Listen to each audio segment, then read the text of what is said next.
Hello Carawelas, mabuhay! This is Gaisel Ortega and welcome back to my YouTube channel.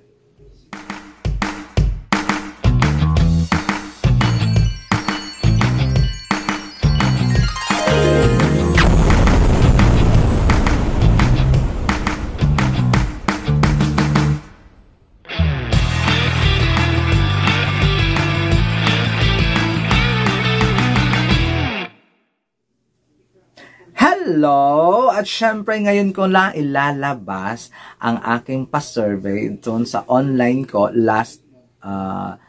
yesterday kung sino yung bet nilang top 5 sa Miss Universe Philippines headshot photos. Tapos may pa-survey din ako sa mga chismosang kapitbahay kung sino ang nagagandahan sila sa kanilang sa photos na nilabas ng Miss Universe Philippines organization. So ito talaga kakaloka. Iba talaga yung pananaw ng mga pageant fans when it comes sa pagpili ng mga kandidata, at iba din talaga ang pananaw ng mga chismosang kapitbahay na walang alam sa pageant. Iba talaga yung mga pilian nila when it comes sa kung sino ang maganda. Oh, di ba? Maluloka kayo sa resulta ng bonggang-bongga nito. But, nakakalap ako ng more than 150 votes. Puryagaba. 150 votes talaga. Sinipagan ko talagang isa-isa sa mga kapitbahay ng mga chismosa, ng mga marites, na mga walang ginawa sa buhay kundi tumambay, yung mga nagbabasketball sa covered court, tinanong ko kung sinong nagagandahan sila. Eto na ang resulta. Ayon ang number 10 sa listahan ko sa kinalap sa 80 persons online at saka 70 person ng mga chismosa at mga tambay. Number 10 sa listahan, Baguio, Tara, Valencia with 39 votes. O akalain mo, sa 150, 39 yung ang pumili kay Tara Valencia. Si Baguio, nung mga tinanong ko yung mga official tambay sa mga chismosa, hindi nila bet, parang ang tapang daw ng fest. Parang ganun. Kasi tinanong ko sila after nilang bumoto kung sino ba yung gusto nila. Normally, hindi nila na ipapasok si Baguio. Siguro yung boto lang na to ng Baguio ay doon sa online vote. So, sa mga subscribers ko, doon sa aking live survey. But, yun, ano lang siguro sila sa face ni Miss Baguio City. That's why sa number 10 lang yung lola ninyo. May number 9 on my list. Ay, hindi pala mine. Ano ba tawag? Number 1 nila, nakakaloka pa. Ano, English pa kasi ako. Number 9 nila sa kanilang listahan ay Kainta Stacy Gabriel with 42 votes. Oh, ayun. Hindi nila bet ang pausli na mga nguso ni Stacy Gabriel doon sa headshot photo niya. Nakakaloka. Natatawa ko, eto gusto nyo, hindi, nakausli yung nguso mga ganun yung mga kapitbahay. Hindi ko kinaya. Pero kung pageant fans ang pag-uusapan, syempre hindi nila gagawin yun. Pero sila talaga, alam nyo ba guys, iba talaga yung iba yung sinasabi ng mga chismosang kapitbahay at mga tambay kaysa sa normal na, kaysa pageant fanatics. Iba talaga sila, super prangka talaga sila. Kagaya ni Baguio, sinabihan nila, parang ang tapang naman yan. Tapos sabihin nila si Angki, ay nakausli yung uso. Tawang-tawa talaga. Ang dami ko lang talagang reaction. Ayun, number 8 sa kanilang listahan ay si Miss Elaine Bernales ng Albay. O, di ba? Akalain mo si Elaine Bernales pasok sa banga ng mga netizens, ng mga chismosa at mga ng mga tambay. 50 points. O, di ba? Ano ba? May langaw. Hindi ako sikuragan. Pwede ba lumayas ka? Ayun, nakakaloka. Ayun, 50 points. Naka 50 points pa si Elaine Bernales ng Albay. Talaga namang kakabog-kabog talaga ng bonggang-bongga. At talagang ano ba? Ayun, di ko na to i-edit, nakakainis.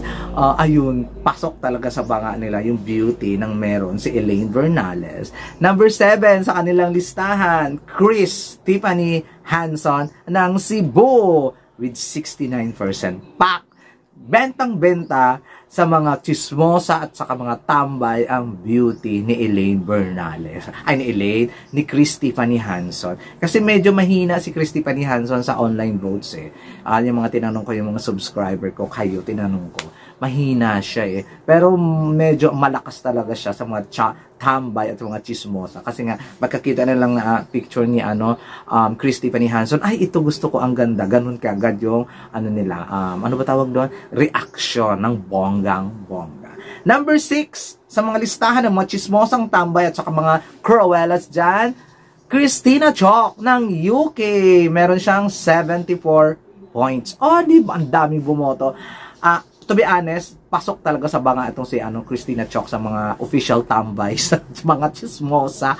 Grabe, once na makita nila yung mukha ni Christina Chok, ito, bongga siya. Ganun talaga sila. Kasi pinakuha ko rin sila ng top 5. Medyo mahina lang din si Christina Chok sa online, pero kabog siya sa mga tambay at saka mga chismosa.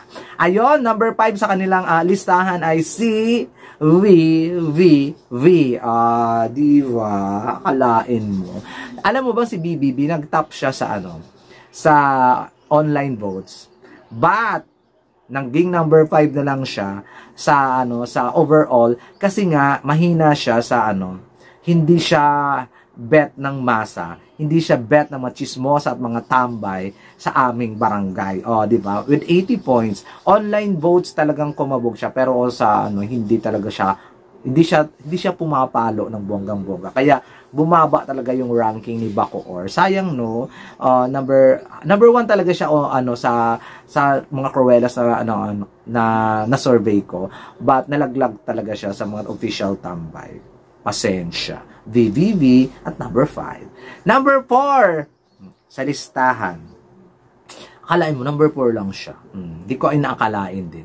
Number 4 sa listahan ng mga official tambay at mga chismosa at mga cruelas online, Quezon Province, Atisa Manalo with 81 points. Isa lang yung nilamang niya kay BBB. Nakakaloka. Ibig sabihin, kung may bumoto kay BBB isa pa, talagang it's a tie na sila. Nakakawindang. But marami din na hindi nagustuhan yung photos ni Atisa sa mga kapitbahay namin at mga tambay namin at saka Maritesa. Online votes malakas siya, but sa mga chismosang kapitbahay, no. Ha? Ano lang siya, pinipili naman siya, pero mga 5 lang siguro, out of 70, mga ganon, or kaya mga 10, wala pang 10, mga something like that. Kaya ayun. Number 3 sa listahan ng mga chismosa at mga tambay, Northern California, Kayla Carter, Puriagaba. Isa to sa pinaka most requested ng mga chismosa at tambay. Turo Kayla Carter. Kumbaga, siya ang nagtap sa mga sa mga chismosa at tambay. Panalo. Meron siyang 92 votes. Hindi siya nagtap doon sa online votes, but meron siyang 92 votes. Ang taas-taas. Nakakaloka. Promise, siya talaga yung gusto ng lahat ng mga kapitbahay na may mga chismosa. Talagang hindi siya pwedeng hiwala sa listahan ng bonggang-bongga. Ayun, may number 2. Ay, hindi pala akin. Number 2 nila sa headshot challenge sa Miss Universe Philippines ay Bulacan, Chelsea Manalo. Si Chelsea Manalo talaga, kahit dark or women with color siya, kahit yung mga chismosa at mga tambay namin, ay talagang gandang-ganda sila sa pagmumukha. Talagang walang discrimination sila. Ay, ang ganda nito kahit maitim. Ganun talaga ang eksena nila. So, ibig sabihin, talagang pak na pak talaga ng bonggang-bongga ang picture ni Bulacan. At nag-number 1 sa listahan, nakakaloka at maluloka kayo ng bonggang-bongga. Kilalang nila kasi na TV Patrol siguro, kaya pinili nila. Iloilo, Alexi Brooks. Alam mo yung boto niya, 110 votes. Nakakaloka. Grand slam talaga yung lola niya. Kilala nila si Iloilo City. Napakita kasi sa TV, kaya kilala niya yung lola Iloilo ninyo. But, ayun ang aking resulta sa aking mga marites at saka mga official tambay at saka sa online votes na pa-survey ko kung sino ang the best picture dito sa Miss Universe Philippines headshot photos. Pak na pak si Iloilo. Talagang siya din, ito ganda, ganda, ganda. Thank you. Congratulations, ikaw ang nag-top Iloilo City or Iloilo Province. Basta si Iloilo, Alexi May Brooks. Thank you so much guys sa pagmamahal, sa pagsuporta, sa lahat-lahat po ng bumoto at saka nagbigay ng kanilang top 5 sa aking pa-survey ng at least, 'di ba? May ambag kayo sa vlog ko. Kayo na ang bida for today's video. Comment down below kayo kung ano ang masasabi ninyo sa aking hindi pala, sa kanilang top 10. Kasi akin iba naman napakalayo dito sa listahan na to.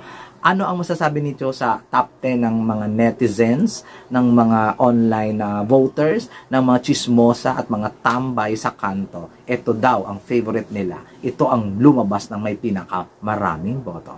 That's all for today, guys. Maraming salamat. This has been Gaisel Ortega. Hanggang sa muli po. Paalam.